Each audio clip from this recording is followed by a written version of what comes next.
Dear student, in my previous video, we have seen the formula, how to apply the formula mod z. Now we will see how to find mod of the given data. Example 5. Find mod z. Family size दे रखा है, number of family दिया है, यानी कि class में आपका जो गिवन डेटा है वो क्लास में डिस्ट्रीब्यूटेड है. ठीक है, तो पहले हम क्या करेंगे, पहले आप उसको क्लास को वर्टिकली 2 कॉलम बना के और नंबर ऑफ फैमिली मतलब फ्रीक्वेंसी उसको वर्टिकली 2 कॉलम बना के लिख दो. ये 1 to 3, 3 to 5, 5 to 7, 7 to 9 and 9 to 11. These are the class and this is the frequency. These are the frequencies. तो फ्रीक्वेंसी f है, ये मैंने लिख दिया. ठीक है, अब हमारा जो फॉर्मूला था मोड का, ठीक है, वो था z is equal to l plus f1 minus f0 upon 2f1 minus f0 minus f2 into h. ठीक है, तो पहले हम चेक करेंगे कि यहाँ पे देखो मोड में एक चीज यहाँ पे है और है कि यहाँ पे क्लास लेंथ सेम रहेगी. ठीक है, हर एक की क्लास लेंथ सेम रहेगी. वैसे यहाँ पे रिपीट हो रहा है. ठीक है, तो क्लास लेंथ क्या होगी, दोनों का minus, that will be the class length. तो यहाँ पे क्लास लेंथ दोनों का माइनस करोगे तो मुझे लगता है कि 2 2 रहेगा. तो यहाँ पे क्लास लेंथ सेम है और वो भी 2 है. अब सबसे पहले क्या देखते हैं, तो मैंने फॉर्मूला में समझाया था. वैसे सबसे पहले मैक्सिमम फ्रीक्वेंसी कहाँ पे है, इसमें से सबसे बड़ा कौन है फ्रीक्वेंसी का, तो सबसे बड़ा है 8. ठीक है, तो 8 जो आएगा उसको हम कहेंगे f1 और उसके सामने जो होगा, ठीक है, वो आएगा मॉडल क्लास. तो यहां पे लिख दीजिए modal class 3 to 5. Am I right? और मॉडल क्लास की फ्रीक्वेंसी को हम कहते हैं f1. तो f1 लिख दिया. Then frequency of the class which is preceding the modal class. तो इसके आगे वाला क्लास ये आएगा, इसे छोटा नंबर आना चाहिए. तो इसकी फ्रीक्वेंसी को हम कहेंगे f0 और इसके सक्सीडिंग क्लास ये है. ठीक है, तो इसकी फ्रीक्वेंसी को हम कहेंगे f2. तो यहाँ पे f0 आपका है 7 एंड f2 है 2. दूसरा l क्या होता है, तो ये मॉडल क्लास है, उसकी लोअर बाउंड्री पॉइंट. तो यहाँ पे देखिए रिपीट हो रहा है ना, आगे तो रिपीट हो रहा है. देखो 3 to 5, 5 to 7, 7 to 7, देन 9. ठीक है, रिपीट हो रहा है. तो लोअर लिमिट और लोअर बाउंड्री पॉइंट दोनों एक ही होता है. तो यहाँ पे l आपका जो आएगा वो 3 ही रहेगा. ठीक है, और उसके बाद आएगा h मतलब क्लास लेंथ. तो यहाँ पे हर एक की क्लास लेंथ रिपीट हो रहा है, तो दोनों का माइनस करेंगे तो हर एक का 2 रहेगा. तो यहाँ पे h2 रहेगा. अब now we will put all this values in the formula. ठीक है, तो मोड का formula mode z is equal to l plus f1 minus f0 to f1 minus f0 minus f2 into h. तो वैल्यू पुट कर रहे हैं l की 3, f1 कितना है 8, f0 7, 2 f1 8, f0 7, f2 2 into h 2. अब ये सिंप्लीफिकेशन हम यहाँ पे दे रहे हैं. तो 3 प्लस ये सब वैल्यू यहाँ से पुट कर दी. 8 माइनस 7 मतलब 1 और ये आएगा 16 माइनस 7 माइनस 2 इंटू 2. 3 प्लस 1, 16 में से 7 जाएगा तो 9. ठीक है, और 9 माइनस 2 मतलब 7 और मल्टीप्लाई बाय 2.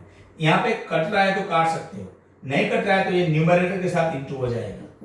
तो 3 प्लस 2 1 जा 2/7. अब इसको हम फ्रैक्शन में कन्वर्ट कर देंगे.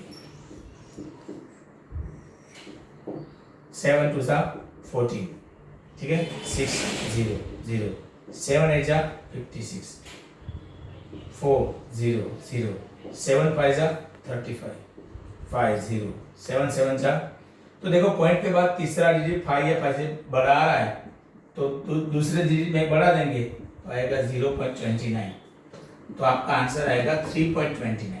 ओके, ये आपका मोड z मिल गया. अब यहाँ पे एक चीज नोट करने वाली बात है कि आपका मॉडल क्लास क्या था 3 to 5. तो आपका आंसर भी 3 और 5 के बीच में ही आना चाहिए और ये हमारा 3 और 5 के बीच में ही आंसर आया. So have you understood? Now we will see one more extra sum. ठीक है।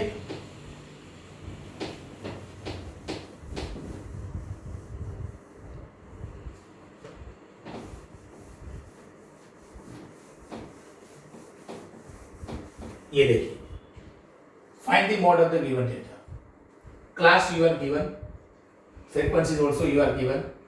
तो मैंने ये क्लास और फ्रीक्वेंसी दो कॉलम बना के लिख दिया। अब पहला काम क्या करते हैं हम, सबसे ज्यादा फ्रीक्वेंसी कहाँ पे, इनमें सबसे ज्यादा, तो क्या 25, ठीक है।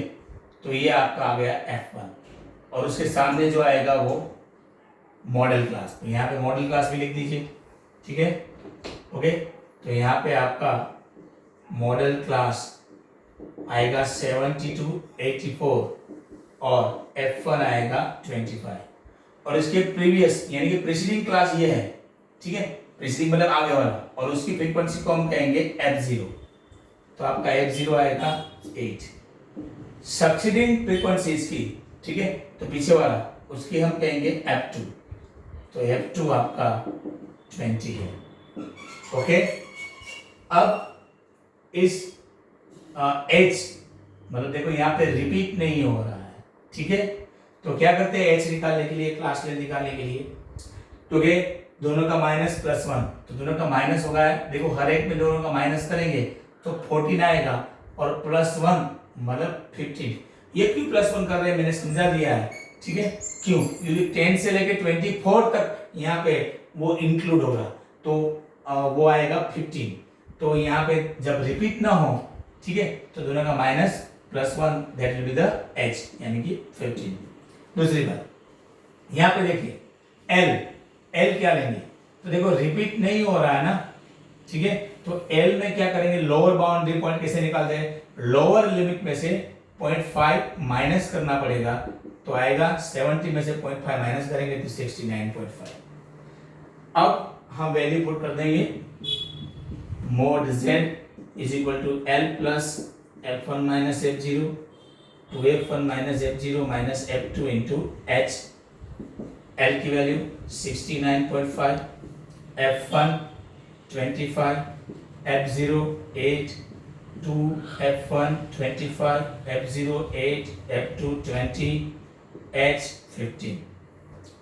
अब इसका सिंप्लीफिकेशन यहाँ पे दे रहे हैं 69.5 प्लस 25 माइनस 8 मतलब 17 और ये 50 माइनस 8 माइनस 20 इंटू H मतलब 15।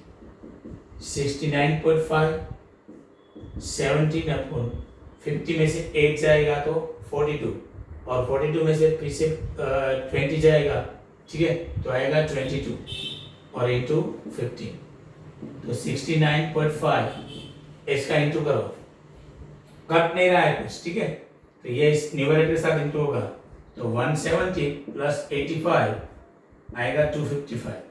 तो 255 डिवाइडेड बाय 22।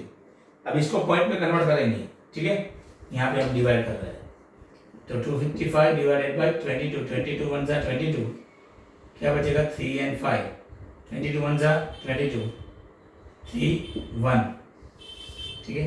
अब ये 0 पॉइंट 22 5 जा 1 1 0 20, 22 9 जा 198 2 0 0 1 के बाद 0, ठीक है, नहीं है तो 0 दूसरा लगाएंगे, 22 9 जा।